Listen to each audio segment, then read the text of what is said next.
Bonjour et bienvenue. Aujourd'hui, je vais lire un texte simple en français. Le thème du texte est la liberté.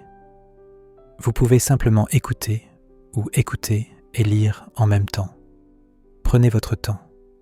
Il n'est pas nécessaire de tout comprendre.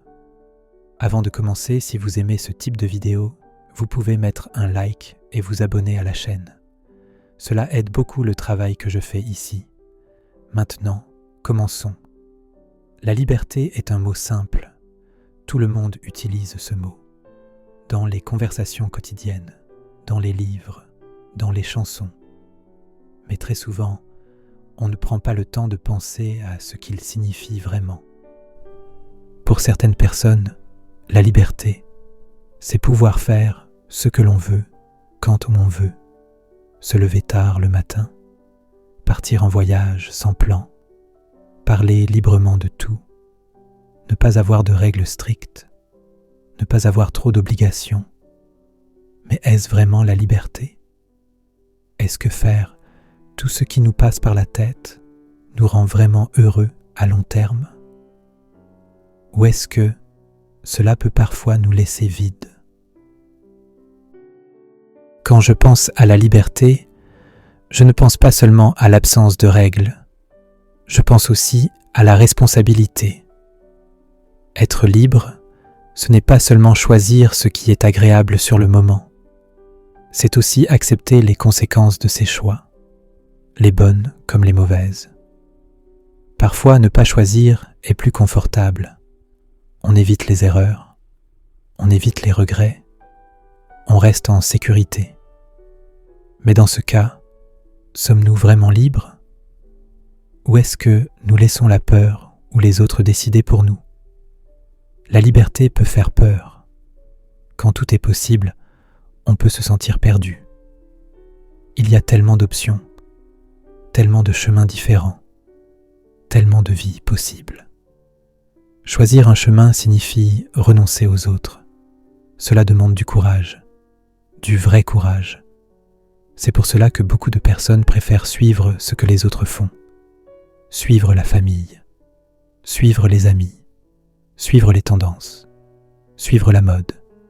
C'est plus simple, c'est plus rassurant. On se sent moins seul, on ne risque pas de se tromper tout seul. Mais suivre les autres a aussi un prix caché.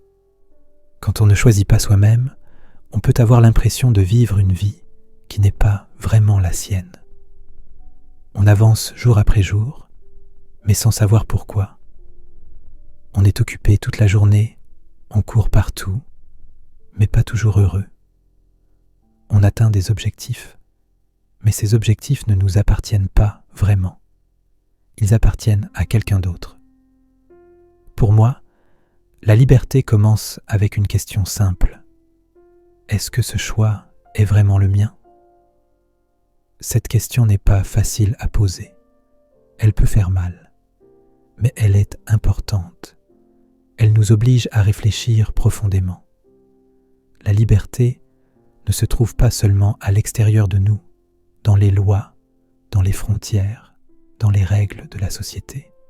Elle se trouve aussi à l'intérieur, dans nos pensées, dans nos émotions, dans notre cœur. On peut être libre même avec peu de choses, même dans une petite maison, même avec peu d'argent. Et parfois, on peut se sentir prisonnier avec beaucoup de possibilités, avec beaucoup d'argent, avec un grand succès extérieur. Nos habitudes peuvent devenir des prisons invisibles, des prisons que l'on construit soi-même. Se lever à la même heure tous les jours, faire les mêmes gestes, manger les mêmes aliments, penser toujours de la même manière, regarder les mêmes séries. Les habitudes sont souvent utiles. Elles nous rassurent, elles nous donnent une structure, elles nous aident à organiser notre temps, elles nous font gagner de l'énergie. Mais quand on ne les questionne jamais, quand on ne les change jamais, elles peuvent limiter notre liberté. On reste dans sa zone de confort, sans oser essayer quelque chose de nouveau, sans oser rêver plus grand. Le travail, par exemple, prend une grande place dans nos vies, une très grande place.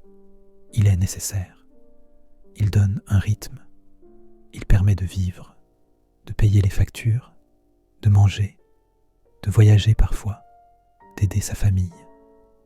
Mais parfois, on accepte des situations sans se demander si elles nous conviennent vraiment. On reste dans un emploi qui ne nous plaît plus. On supporte des choses difficiles. On dit « je n'ai pas le choix, c'est comme ça ». Mais souvent, il y a un choix. Changer de travail, apprendre une nouvelle compétence, prendre plus de temps pour soi, créer quelque chose de personnel. Il est simplement difficile. Il demande des efforts, du temps, de la patience et du courage. La société nous propose des modèles, tout le temps. Réussir à l'école, gagner beaucoup d'argent, avoir une belle maison, une belle voiture, une belle image sur les réseaux sociaux, avancer rapidement dans la carrière, être toujours productif. Ces modèles ne sont pas mauvais en soi. Ils peuvent motiver, ils peuvent aider, ils peuvent donner une direction. Mais ils deviennent un problème quand on les suit sans réfléchir, quand on oublie ses propres rêves, quand on court après l'approbation des autres. La vraie liberté commence quand on prend le temps de penser par soi-même, de s'arrêter, de respirer, de se demander ce qui nous rend vraiment heureux, pas ce qui rend les autres heureux. Les relations avec les autres jouent aussi un rôle important, très important. Dans une amitié, dans une histoire d'amour, dans la famille, la liberté, c'est respecter l'autre, respecter ses choix, ses besoins, son espace. Mais c'est aussi se respecter soi-même. Parfois, on reste dans une relation par peur d'être seul, par habitude, par confort. Mais est-ce libre ou est-ce une autre forme de prison ? Une prison affective ? La liberté dans les relations, c'est pouvoir dire non, pouvoir exprimer ses sentiments vrais, pouvoir partir si nécessaire, sans trop de culpabilité. C'est difficile, mais c'est essentiel.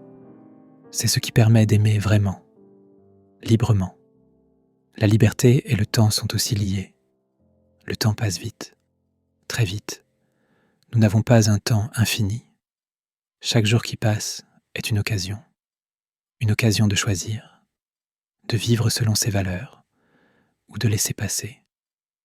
Beaucoup de personnes attendent le moment parfait, la retraite, les vacances, le week-end. Mais la liberté peut commencer aujourd'hui, dans un petit choix, dans un petit changement. Être libre, ce n'est pas tout changer du jour au lendemain. Parfois, c'est simplement regarder sa vie avec honnêteté, prendre un moment calme, s'asseoir, fermer les yeux, se demander « Qu'est-ce qui est vraiment important pour moi ? Qu'est-ce que je veux garder ? Qu'est-ce que je veux changer ? Qu'est-ce qui me fait sourire intérieurement ?» La réponse peut être différente pour chaque personne. Pour certains, c'est la famille. Pour d'autres, c'est l'aventure. Pour certains, c'est créer. Pour d'autres, c'est aider les autres. Et c'est normal. Il n'y a pas de bonne ou de mauvaise réponse. Il n'y a que votre réponse. Il n'y a pas une seule manière d'être libre. Pour certains, la liberté est dans le mouvement. Voyager souvent, découvrir de nouveaux endroits, changer de ville, de pays. Pour d'autres, elle est dans le calme. Rester au même endroit, jardiner, lire un livre tranquillement, observer la nature. Pour certains, elle est dans la solitude, passer du temps seul, réfléchir, écrire.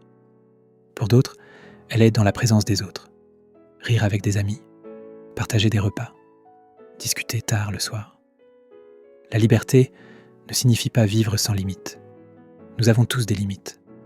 Le temps qui passe, le corps qui fatigue, l'argent qui manque parfois, les circonstances de la vie, les responsabilités.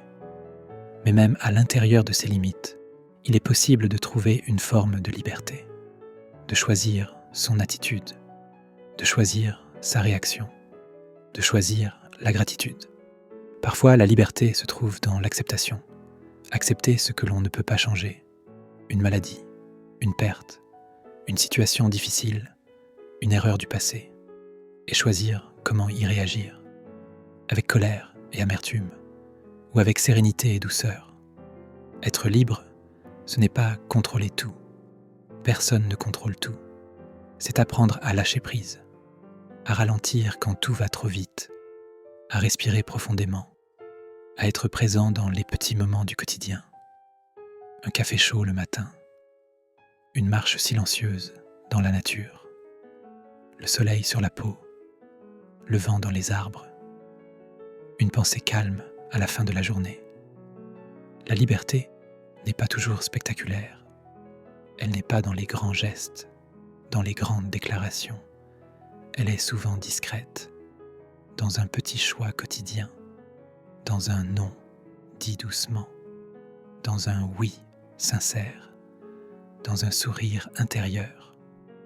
Elle apparaît quand on écoute vraiment ce que l'on ressent, quand on ose être honnête avec soi-même, et parfois avec les autres. Peut-être que la liberté n'est pas un objectif lointain, un endroit où arriver un jour.